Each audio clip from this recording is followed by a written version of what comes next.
नमस्कार। अचार चैनल में आप लोग का स्वागत है।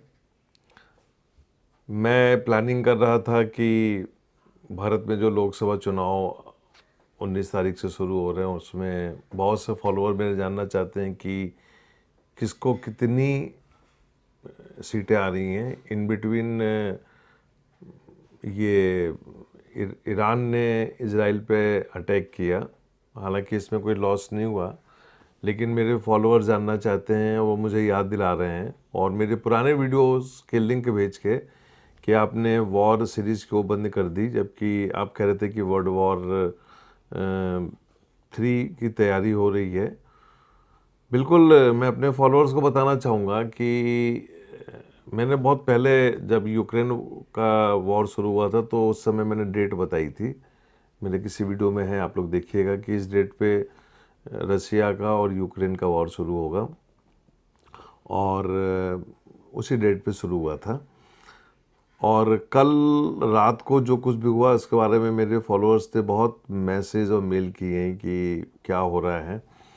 पहली बात, मैं अपने सभी फॉलोअर्स से एक बात बोलना चाहूँगा कि किसी भी प्रकार का जो वॉर होता है वो बहुत ही ख़तरनाक होता है और वॉर के बाद जो स्थितियाँ होती हैं वो बड़ी ही डेंजरस होती हैं। आप यूक्रेन को देखिए कि यूक्रेन में क्या हुआ, और मेरे एक नेबर हैं उस समय यूक्रेन में थे और कैसे वो इंडिया वापस आए, वो जब मुझे बताते हैं तो रोंगटे खड़े हो जाते हैं।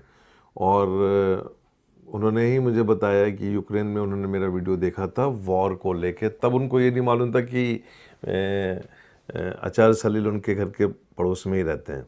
खैर, तो अब जानना चाहते हैं मेरे फॉलोअर कि ईरान और इजराइल में ये सब जो हो रहा है इसके बाद क्या होगा। मैं बताना चाहता हूँ कि थोड़ा सा आप इसको समझने की कोशिश कीजिएगा कि पूरा वर्ल्ड जो है कुछ मुट्ठी भर लोग चलाते हैं, और जब भी चुनाव का दौर आता है उस चुनाव के दौर में कुछ ना कुछ घटनाएं होती हैं। आप पिछली घटनाओं को थोड़ा सा याद कीजिए। वर्ल्ड वॉर 3 शुरू हो चुका है कोविड के साथ। वर्ल्ड वॉर 3 में दरअसल बेसिक जो कंसेप्ट है वो पॉपुलेशन को कंट्रोल करना है। और मैंने आपको एक बार बोला था कि जितने भी मैन मेड रिलीजन्स होंगे वो धीरे धीरे ख़त्म होंगे, और ख़त्म होंगे या वो धीरे धीरे उनकी जो वे ऑफ लाइफ है वो धीरे धीरे चेंज होगी धर्म को लेके। और आप देखिए जो दुनिया में जो 3 धर्म मेन हैं वो एक ही परिवार से निकल के आए, और धर्म की लड़ाई तो अपनी जगह है, चाहे वो क्रिश्चियनिटी हो, चाहे इस्लाम हो, चाहे यहूदी हो, परिवार एक ही है, आपस में लड़ते हैं। ज़मीन को लेकर लड़ना, पावर को लेकर लड़ना, और ये आज नहीं है, जब से ये सृष्टि बनी है तब से वॉर होती रही हैं और होती रहेंगी। लेकिन थर्ड वर्ल्ड वॉर जो होगा वो इतना खतरनाक होगा, यदि इसमें 1/4 भी न्यूक्लियर वेपन्स यूज हो गए तो आप सोच सकते हैं कि बचेगा ही नहीं। पहली बात तो कोई भी नहीं बचेगा। जो हम लोग रिसर्च कर रहे हैं मार्स का, मून का और प्लैनेट्स का, और जिसमें साइंटिस्ट करते हैं कि जीवन यहाँ कभी रहा होगा, तो मैं समझता हूँ वो ऐसे ही ख़त्म हुआ होगा। और मैं अपने फॉलोअर्स को बताना चाहता हूँ कि आज मेरे पास बहुत से फ़ोन आए दुबई से और अबू धाबी से, जहाँ के मेरे मित्र लोग बैठे हुए हैं, काफ़ी चिंतित हैं वो। कुछ मेरे फॉलोअर्स इराक में हैं, ईरान में भी हैं, उनको इस बात की चिंता है कि क्या न्यूक्लियर वेपन्स हो सकता है। देखिए, ईरान को जो सपोर्ट है जग जाहिर है कि रसिया उसको सपोर्ट कर रहा है, चाइना उसको सपोर्ट कर रहा है।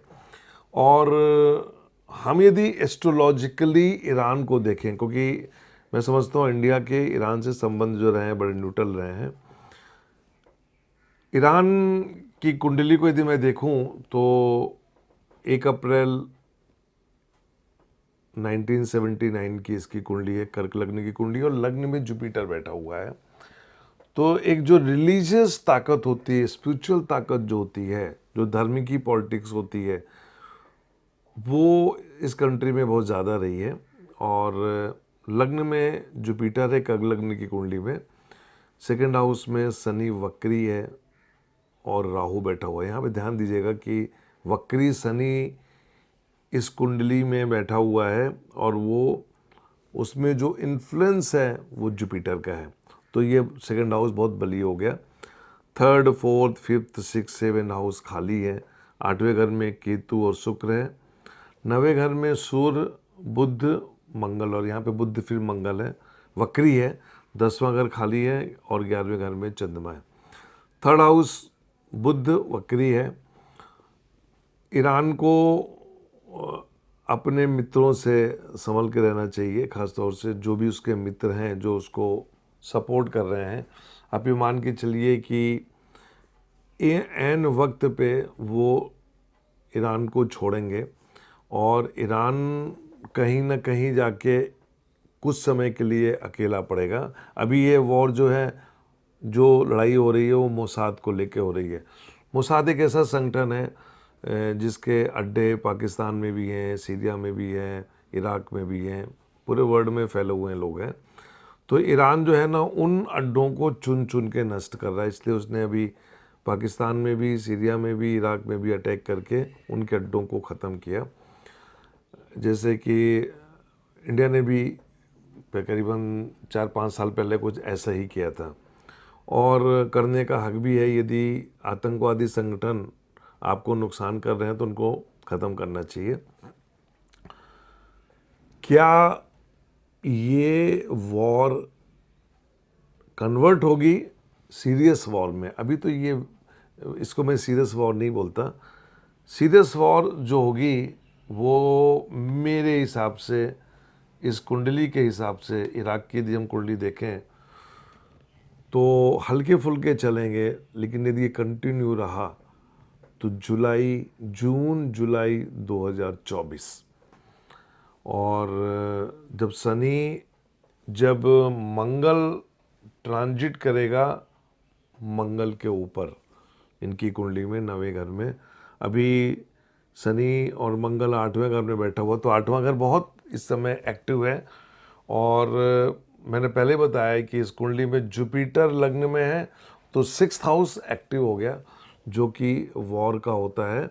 और इस समय जुपिटर जो है वो टॉरस में बैठा हुआ है। कहने का मतलब ये हुआ कि ये वॉर अभी न्यूक्लियर वॉर में कन्वर्ट नहीं हो रहा है। न्यूक्लियर वॉर, पहली बात तो एक बात मैं अपने फॉलोअर्स को बताना चाहता हूँ कि ईरान कमज़ोर नहीं है। यदि इजराइल सोचे कि ईरान बहुत कमज़ोर है तो उसकी भूल होगी, क्योंकि ईरान ने अपनी ताकत को धीरे धीरे बनाया है, और ये एक ऐसा कंट्री है कि इसको समझ पाना आसान नहीं है। और वही चीज़ अभी बोल के इन्होंने अटैक किया, लेकिन ये जो अटैक है ये आगे बढ़ेगा जाके जून जुलाई से। और जून जुलाई से यदि ये अटैक बढ़ना शुरू हुआ तब मैं ये कहूँगा कि ये हम धीरे धीरे वर्ल्ड वॉर 3 में आगे बढ़ते जा रहे हैं। उधर ताइवान में भी शुरू हो चुका है हिसाब किताब, और रसिया का खतरा वहाँ पे भी है। और सबसे बड़ी बात ये है कि अमेरिका में और भारत में चुनाव है। हम लोग न्यूट्रल कंट्री हैं, लेकिन जब रसिया इन्वॉल्व होगा और चाइना इन्वॉल्व होगा तो हमको कहीं ना कहीं इनडायरेक्टली रूप से इन्वॉल्व होना पड़ेगा, और कहीं ना कहीं किसी न एक कंट्री या 2 कंट्री को न्यूट्रल जाके सपोर्ट करना पड़ेगा। क्योंकि मैं नहीं समझता कि भारत कभी किसी वॉर में जाने वाला है, क्योंकि हमारी जो स्थिति है इस समय, बेरोज़गारी, महंगाई, नौकरियां नहीं है लोगों के पास, तो भारत की जो स्थिति है वो बहुत अच्छी नहीं है। एक फॉलोअर जानना चाहते हैं कि आचार्य जी, आपने कहा था कि चुनाव शायद कैंसिल हो जाए या पोस्टपोन्ड हो जाए। इसके बारे में अगले वीडियो में चर्चा करेंगे कि क्या मोदी जी या भारत की कैबिनेट चुनाव पोस्टपोन कर सकती है 6 मंथ के लिए, क्योंकि जब वॉर होगी तो महंगाई बहुत बढ़ेगी, और हमारे देश का जो मिडिल क्लास है ना उस महंगाई में मर जाता है। लोअर क्लास तो उतना नहीं मरता, मिडिल क्लास मर जाता है जो टैक्स पे ही होता है। तो और चुनाव का जो लोड होता है, हज़ारों करोड़ रुपए जो चुनाव में खर्च होते हैं, मैं समझता हूँ कि वो भी एक बहुत बड़ा मुद्दा है इस कंट्री के लिए, क्योंकि उसका असर जो है ना फिर मिडिल क्लास में आता है। तो क्या होगा ये तो वक्त की बात है, लेकिन ये धीरे धीरे बढ़ेगा, एकदम नहीं बढ़ेगा। जुपिटर की महादशा में मंगल का जब अंतर आएगा तब मैं समझता हूँ कि कहीं एक छोटी सी न्यूक्लियर की एक मुझे माचिस नज़र आ रही है कि एक न्यूक्लियर वार के चांसेस हो सकते हैं। मैं अपने फॉलोअर्स को बताना चाहता हूँ कि वो प्रेयर करें कि ऐसा कोई न्यूक्लियर वॉर नहीं हो। कुछ चंद मुट्ठी भर लोगों के स्वार्थ की पूर्ति के लिए ये वॉर नहीं होना चाहिए। लेकिन यदि ये वॉर हुआ तो आप ये सोचिए कि ईरान ने पाकिस्तान के अंदर घुस के मोसाद को मारा, और कल जब ये वॉर होंगे तो आप सोचिए कि तबाही और तबाही का आलम होगा, और क्या स्थिति होगी मैं नहीं बता सकता उस बारे में। लेकिन चूँकि ये सवाल है तो मैंने कल की भी कुंडली देखी जहाँ पे जो ट्रांजिट था जिसमें ईरान ने इजराइल को ऊपर अटैक किया, तो मंगल की महादशा थी, और मंगल की महादशा में केतु का अंतर, और शनि और मंगल दोनों कुंभ राशि में एग्जैक्ट 21 डिग्री में बैठे हुए थे, 20-21 डिग्री के बीच में, क्लोज डिग्री जिसको बोलते हैं। तो ये आप ये मान के चलिए कि आज तारीख है 14, तो नेक्स्ट 10 डेज जो होंगे ये बहुत ही खतरनाक होंगे। जैसे शनि मंगल क्लोज डिग्री एग्जैक्ट डिग्री पे पहुंचेंगे तो आप ये मान के चलिए इजराइल छोड़ेगा नहीं, और एक बार इजराइल ईरान पे का शुरू हुआ तो आप ये मान के चलिए कि उधर से यूक्रेन और रसिया शुरू, और बाद में जो इजराइल ने हाल किया है गाज़ा पट्टी में तो वहाँ से भी एक लड़ाई शुरू हो जाएगी। तो ये एक सेमी फाइनल वर्ल्ड वॉर का शुरू हो जाएगा जो कि छोटा होगा। इसमें जो रंगत आएगी वो जून और जुलाई के बाद आएगी, जब पूरा वर्ल्ड जो है इसमें कूद पड़ेगा। अगले वीडियो में मैं बताऊंगा कि एग्जैक्टली कौन कौन सी कंट्रियां कहाँ से कूदेंगी वर्ल्ड वॉर में। तो मैं अपने फॉलोअर्स की रिक्वेस्ट पे ये वीडियो लाया हूँ, और आगे मैं आपको बहुत जल्दी कल परसों में फिर वर्ल्ड वॉर का एक और वीडियो दूंगा। नमस्कार।